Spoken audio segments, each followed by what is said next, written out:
Fala, nação. Tudo certo? Vem comigo que hoje tem muita coisa boa rolando no mundo rubro-negro. Mas antes de qualquer coisa, já clica aí em curtir, comente e se inscreva no nosso canal. Isso fortalece a nação rubro-negra e faz o Mengão cada vez maior e mais forte. Atualmente, venho trazer atualizações sobre o Flamengo e iremos discutir a situação de Gabriel Jesus. Muitos torcedores têm interagido nas redes sociais perguntando se o Flamengo está realmente negociando para trazer Gabriel Jesus de volta. Em busca de esclarecimentos, procurei informações diretamente com o clube. Também falaremos sobre as opiniões da diretoria e da comissão técnica acerca da Copa do Brasil. É válido destacar a duração do contrato de Samuel Lino e Carrascal com o Flamengo, que será mencionado a seguir. Inicialmente, foram divulgados no Twitter alguns dados significativos sobre o desempenho do Flamengo sob a liderança de Felipe Luiz. É a primeira vez na história dos pontos corridos que o Flamengo alcança 36 pontos em 16 jogos no Campeonato Brasileiro, o que resulta em um aproveitamento de 75%. Nesse período, a equipe marcou 30 gols e sofreu apenas 6. Em 11 ocasiões, não permitiu nenhum gol, e em casa, já acumula 8 partidas consecutivas sem ser vazada, estabelecendo a maior sequência defensiva da história dos pontos corridos. Esses números ajudam a entender o motivo da liderança do Flamengo neste Campeonato Brasileiro.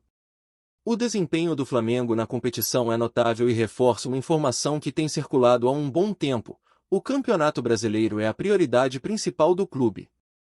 O Flamengo tem um confronto decisivo contra o Atlético Mineiro, e há questionamentos sobre qual será a abordagem do time. Essa escolha é institucional, vinda do presidente e do diretor de futebol, que estão apoiando Felipe Luiz na decisão que considerar mais adequada. A diretoria está unida com ele. No início da temporada, foi definida uma hierarquia de prioridades: Campeonato Brasileiro, Libertadores e Copa do Brasil. Portanto, torcedores do Flamengo, fiquem atentos, pois alguns atletas poderão ser poupados, já que não é viável, mesmo com um elenco robusto e de qualidade, competir em todas as frentes ao mesmo tempo. Prepare-se, pois alguns atletas, entre aspas, serão preservados, já que é inviável, mesmo com um elenco amplo e diversos jogadores de alta qualidade, como os do Flamengo, competir com a mesma equipe em 3 competições. O Flamengo está priorizando o Campeonato Brasileiro, o que me parece uma decisão acertada. Além disso, a Libertadores também recebe atenção especial, o que considero apropriado. A Copa do Brasil, por sua vez, ocupa a 3ª posição em termos de prioridade nesta temporada, uma escolha que considero adequada. Por exemplo, Jorginho e Arrascaeta, que já me impressionaram, provavelmente não iniciarão a partida. Jorginho tem enfrentado uma sequência extensa de jogos, e Arrascaeta, sabemos, precisa monitorar sua carga de trabalho devido à sua condição física. Pedro, que está suspenso em um confronto contra o Ceará no final de semana pelo Brasileiro, tem boas chances de começar o jogo na Copa do Brasil. Alan também cumprirá suspensão para o duelo contra o Ceará e pode ser escalado para esta partida. Felipe Luiz tem o respaldo da diretoria e já posso informar que ele irá preservar alguns jogadores neste embate contra o Atlético Mineiro na quinta-feira pela Copa do Brasil, uma vez que o foco do Flamengo está no Brasileiro, na Libertadores e na Copa do Brasil. Samuel Lino chega nesta terça-feira e Carrascal na quarta-feira. Ambos assinarão contrato por 4 anos e meio, válido até dezembro de 2029, de acordo com uma fonte do Flamengo.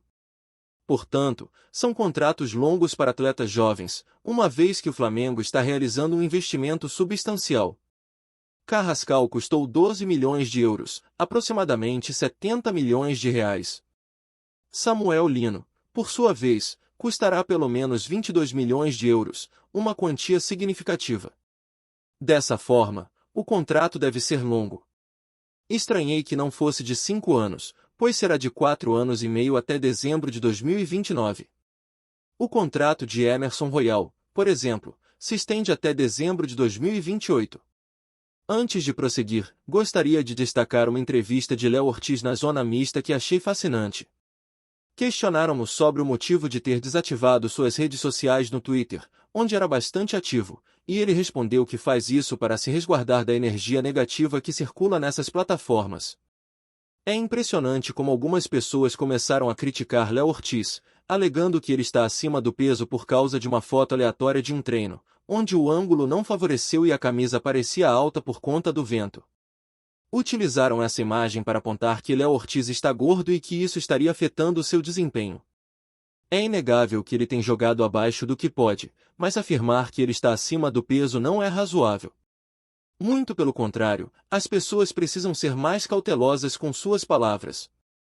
Não sei onde esse fenômeno das redes sociais irá nos levar. Sou um profissional da área, mas, se não fosse por isso, provavelmente me afastaria das redes sociais. Sou grato, isso aqui também é uma rede social.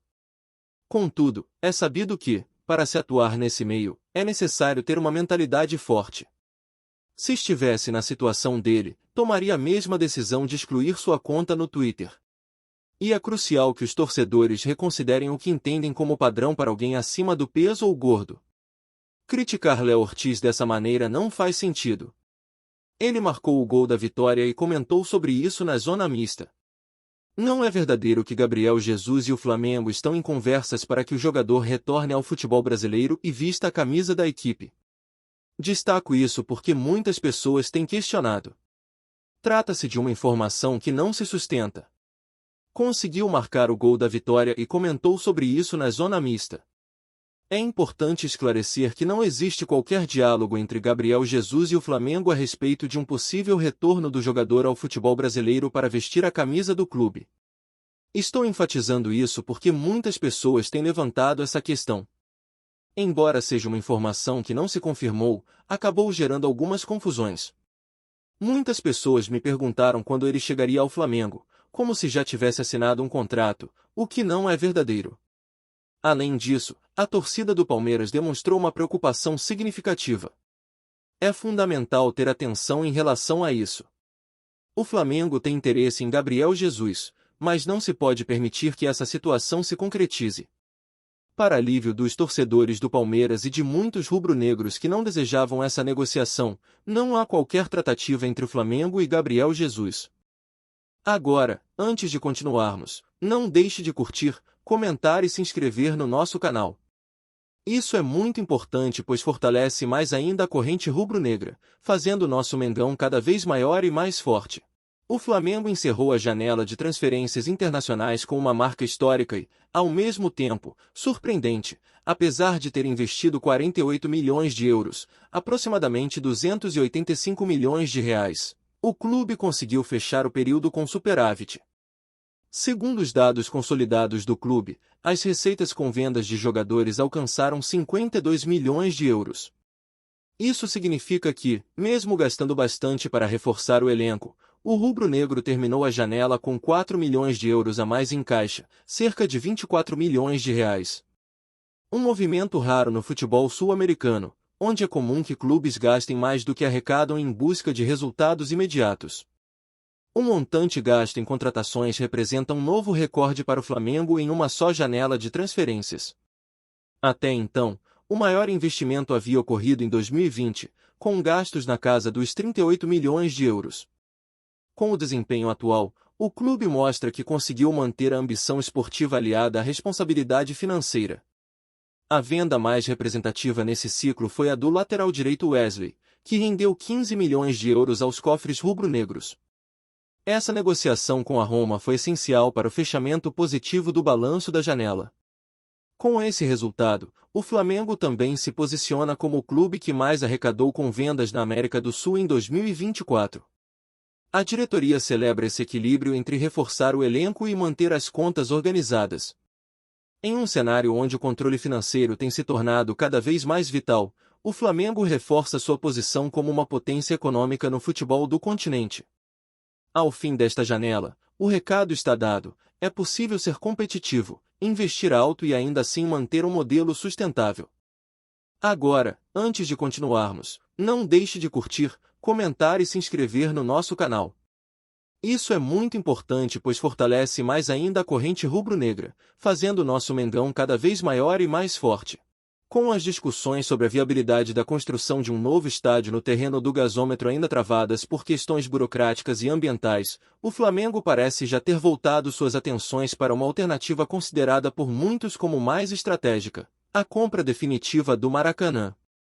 E nos bastidores do futebol carioca, esse movimento já está dando o que falar. Conversas entre dirigentes, empresários e jornalistas esportivos indicam que o clube estaria prestes a dar um passo ousado e histórico, adquirir a totalidade do estádio mais emblemático do Brasil por um valor estimado em 1,2 bilhão. Embora não haja nenhum anúncio oficial até o momento, fontes próximas ao clube e ao governo estadual garantem que as tratativas estão em estágio avançado. Cláusulas contratuais, valores e condições específicas estariam sendo minuciosamente alinhadas pelas partes envolvidas. A possibilidade de o Flamengo se tornar o único proprietário do Maracanã acendeu discussões fervorosas. Afinal, trata-se de muito mais do que um estádio. O Maracá é um símbolo nacional, um templo do futebol que já foi palco de finais históricas, Copas do Mundo e momentos eternos para o esporte. Hoje, o Flamengo divide a gestão do estádio com o Fluminense em regime de concessão temporária. Uma eventual compra definitiva representaria não apenas um avanço institucional, mas também um salto de autonomia, estrutura e potencial de receitas. O governo do estado, segundo rumores, estaria inclinado a aceitar a proposta, desde que incluísse contrapartidas como investimentos em acessibilidade, sustentabilidade e modernização do estádio. O valor, apesar de alto, seria parcelado ao longo dos anos, facilitando o acordo. E com isso, o clube assumiria a responsabilidade de transformar o Maracanã em um espaço ainda mais moderno e lucrativo, adaptado aos padrões mais exigentes do futebol internacional. Por outro lado, nem todos veem essa movimentação com bons olhos. Há quem critique a concentração do controle do estádio em apenas um clube, levantando dúvidas sobre o futuro de partidas de outras equipes, especialmente do Fluminense, atual cogestor. Há rumores de que o Flamengo pretende permitir que outros clubes utilizem o estádio, mediante aluguel, mas mantendo o poder decisório em suas mãos. Nos corredores da Gávea, dirigentes já sonham alto. Visualizam o Maracanã com setores premium modernizados, naming rights negociados com grandes marcas e uma máquina de gerar receita que impulsione ainda mais o crescimento do clube dentro e fora de campo. Se confirmada, a negociação representaria um divisor de águas não só para o Flamengo, mas para todo o futebol brasileiro. Por enquanto, tudo ainda gira no terreno da especulação. Mas no futebol, onde há fumaça, é sinal de que um incêndio pode estar prestes a começar. Agora, antes de continuarmos, não deixe de curtir, comentar e se inscrever no nosso canal. Isso é muito importante pois fortalece mais ainda a corrente rubro-negra, fazendo nosso Mengão cada vez maior e mais forte.